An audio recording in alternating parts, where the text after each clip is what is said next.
7,000 ఇస్తున్నారు బండి సంజయ్. కేంద్ర ప్రభుత్వ నిధులతోనే రాష్ట్రంలో అభివృద్ధి జరుగుతోందని కేంద్ర మంత్రి బండి సంజయ్ తెలిపారు.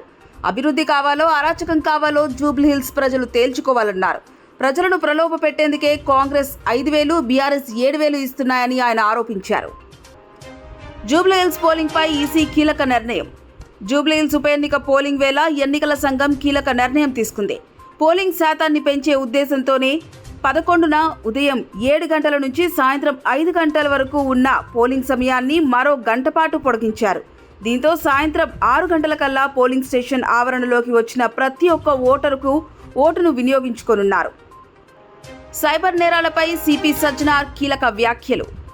హైదరాబాద్ సిపి సజ్జనార్ ఆదివారం సైబర్ క్రైమ్ నియంత్రణపై ఏర్పాటు చేసిన అవగాహన కార్యక్రమంలో పాల్గొన్నారు. ఈ సందర్భంగా ఆయన మాట్లాడుతూ పెట్టుబడులు పెట్టే ముందు జాగ్రత్తగా ఉండాలని సూచించారు. ప్రతిరోజు కోట్లాది రూపాయల విలువైన సైబర్ నేరాలు జరుగుతున్నాయని, డబుల్, ట్రిపుల్ ఇన్కమ్ వస్తుందని మాయమాటలు నమ్మి ఆన్లైన్ యాప్స్లో డబ్బులు పోగొట్టుకుంటున్నారని తెలిపారు. అలాంటి వారి మాటలు నమ్మి మోసపోవద్దని ఆయన హెచ్చరించారు.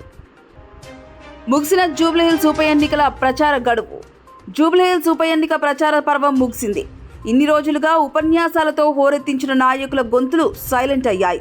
సవాళ్లు, ప్రతి సవాళ్లకు విమర్శలు, సెంటిమెంట్, హామీలతో మార్మోగిన మైకులు మూగబోయాయి. ఇక ఈ నెల 11న పోలింగ్ జరగనుంది. 14న ఎవరి భవితవ్యం ఏంటో తేలనుంది. దీంతో ఉత్కంఠ నెలకొంది. ఈసీ, పోలీసులు కట్టుదిట్టమైన భద్రతా ఏర్పాట్లు చేపట్టారు.